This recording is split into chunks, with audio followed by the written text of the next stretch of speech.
Assalamualaikum warahmatullahi wabarakatuh. Bismillahirrahmanirrahim.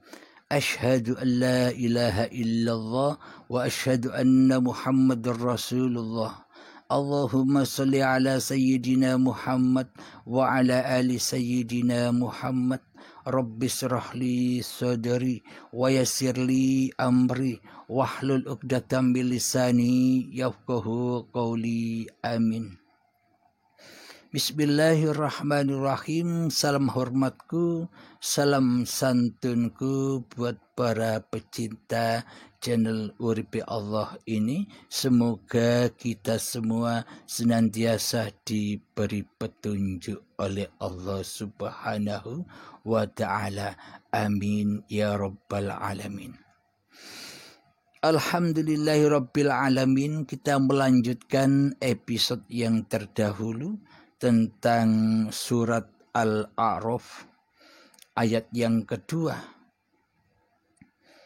yang artinya inilah kitab yang diturunkan kepada Muhammad, maka janganlah engkau sesak dada karenanya, agar engkau memberi peringatan kepada peringatan dengan kitab itu dan menjadi pelajaran bagi orang-orang yang beriman.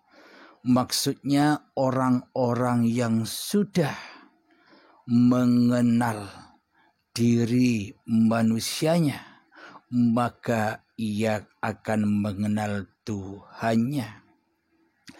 Man arafa nafsahu faqad arafa rabbahu.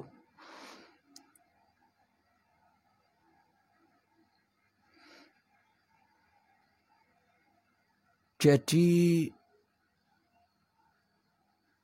Muhammad Rasulullah inilah wadah-wadah kitab-kitabnya Allah.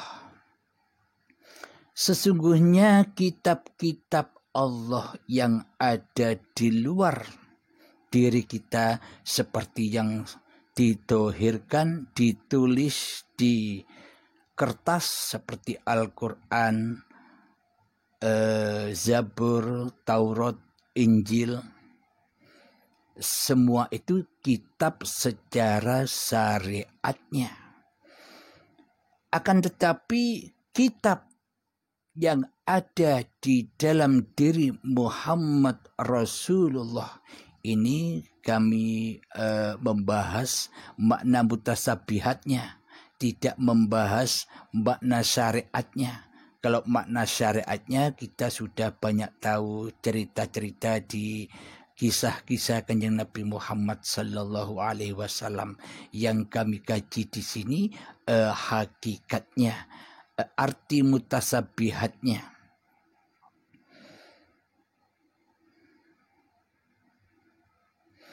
Jadi hakikat kitab di sisi Allah itu ya hidup dan badan inilah kitabullah. Jadi dengan hidup dan badan inilah kita tahu bahwa di luar itu terwujudlah kitab Al-Quran, kitab Taurat, kitab Zabur, kitab Injil, dan kitab-kitab agama-agama yang lain.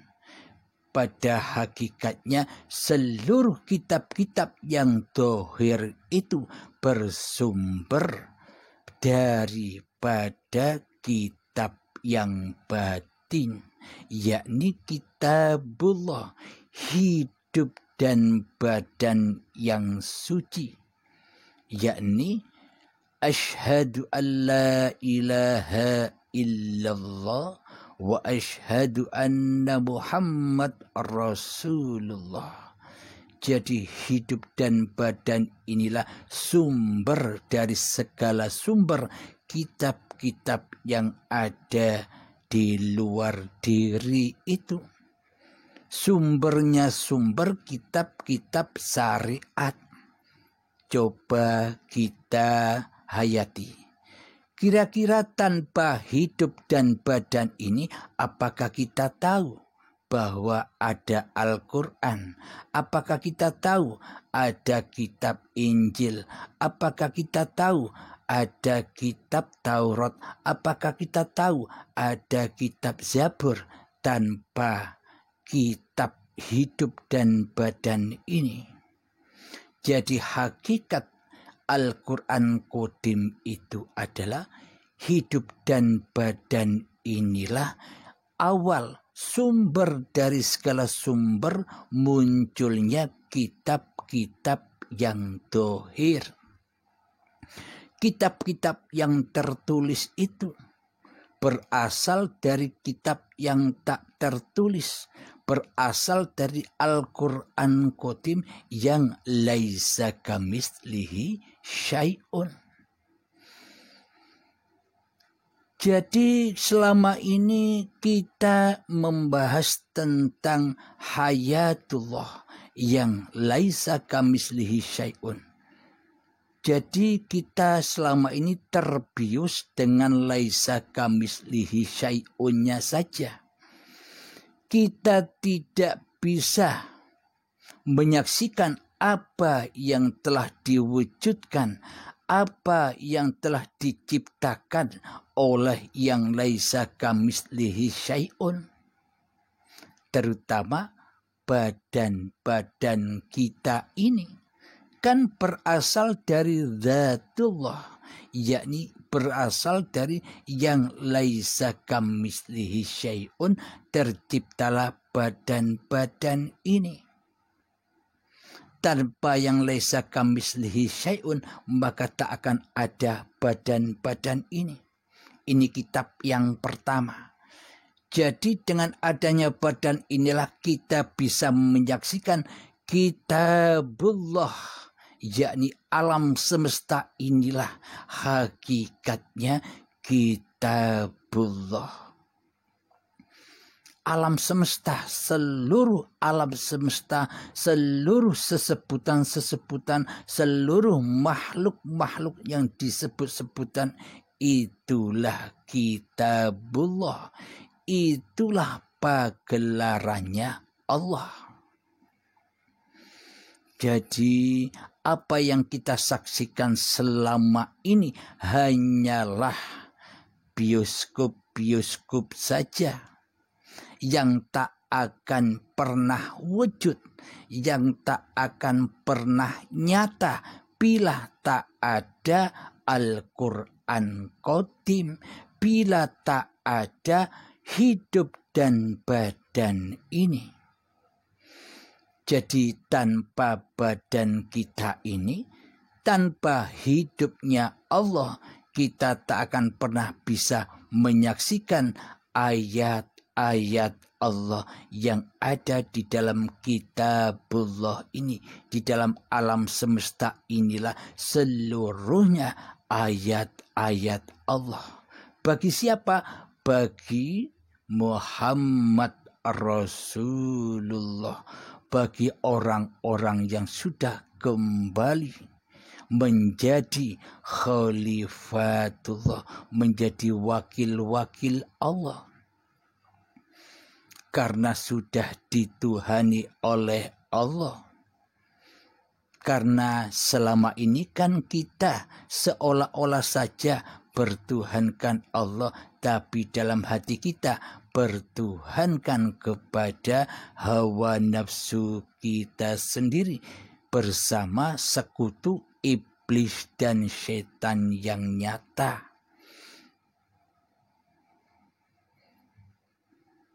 Jadi contohlah iman tauhid yang ada pada junjungan Nabi besar Muhammad sallallahu alaihi wasallam agar kita termasuk di dalam umatnya Kanjeng Nabi Muhammad sallallahu alaihi wasallam.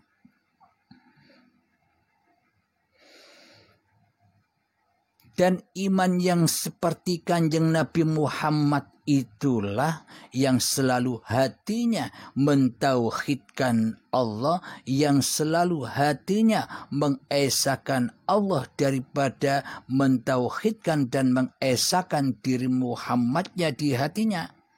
maka itulah pelajaran bagi orang-orang yang beriman. Yang pada artinya di dalam surat Al-A'raf ayat yang kedua, inilah kitab yang diturunkan kepadamu Muhammad, maka janganlah engkau sesak dada karenanya, agar engkau memberi peringatan dengan kitab itu dan menjadi pelajaran bagi orang-orang yang beriman. Hakikatnya seluruh manusia itu tercipta dari Nur Muhammad.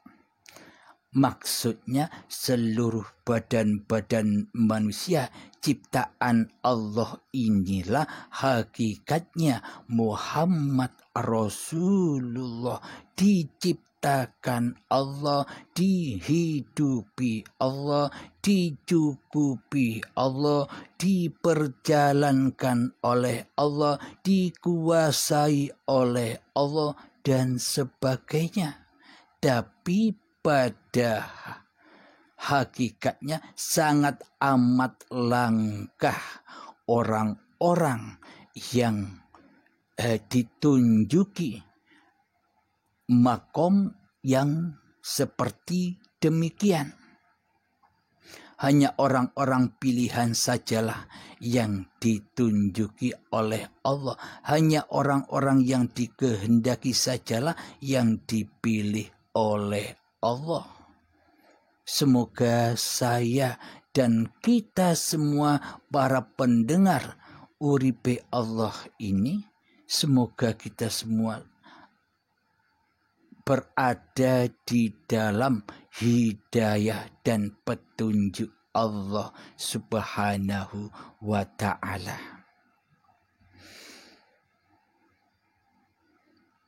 Jadi bila di dalam dunia ini mangkana fi hadhi a'ma, barang siapa di dunia ini buta mata hatinya, wa fil akhirati a'ma, mangkana fi hadhil a'ma fa huwa fil akhirati a'ma.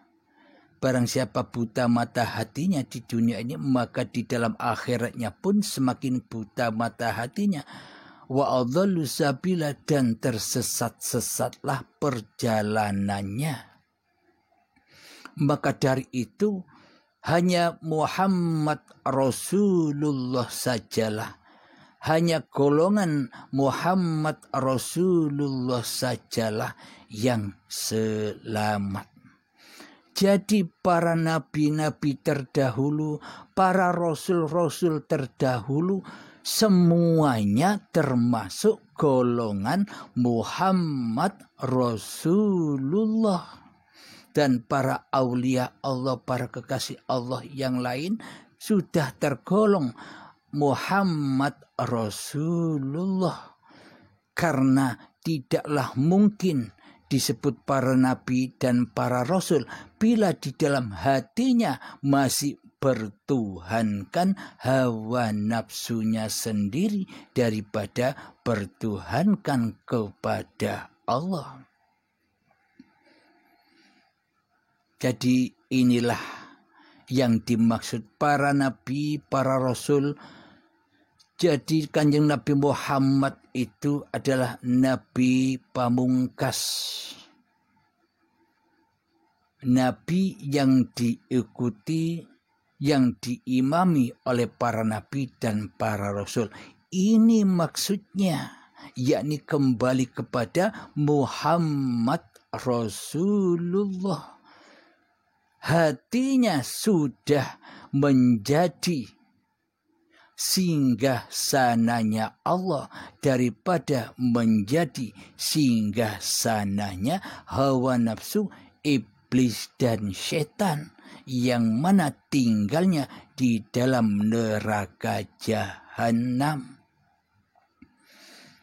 Ketika para nabi dan rasul yang sudah kembali kepada Muhammad Rasulullah, maka berpindahlah, maka berhijrahlah dari alam kegelapan, dari lembah dosa menuju ke alam yang terang benderang, menuju ke surganya Allah, kembali kepada Adam, yang mana Adam itu tinggalnya di surga. Jadi awal kita berada di surga, kembali nanti ke surga lagi. Jadi awalnya goib, kembali goib. Awalnya Adam, kembali kepada Adam. Awalnya tiada, kembali ke alam ketiadaan. Alhamdulillahirabbil alamin. Untuk ayat yang selanjutnya kita lanjutkan di episode yang akan datang. Alhamdulillahirabbil alamin. Semoga saya dan kita semua selalu berjalan di dalam jalan yang lurus, yakni wat siratal mustaqim, melintasi wat siratal mustaqim dengan selamat. Karena tanpa iman maka tak akan selamat melewati wat siratal mustaqim. Amin ya rabbal alamin. Alhamdulillahirabbil alamin. Rabbana atina fid dunya hasanah wa fil akhirati hasanah wa qina adzabannar. Wa sallallahu ala sayyidina Muhammad wa ala alihi wa sahbihi wa sallam. Walhamdulillahirabbil alamin.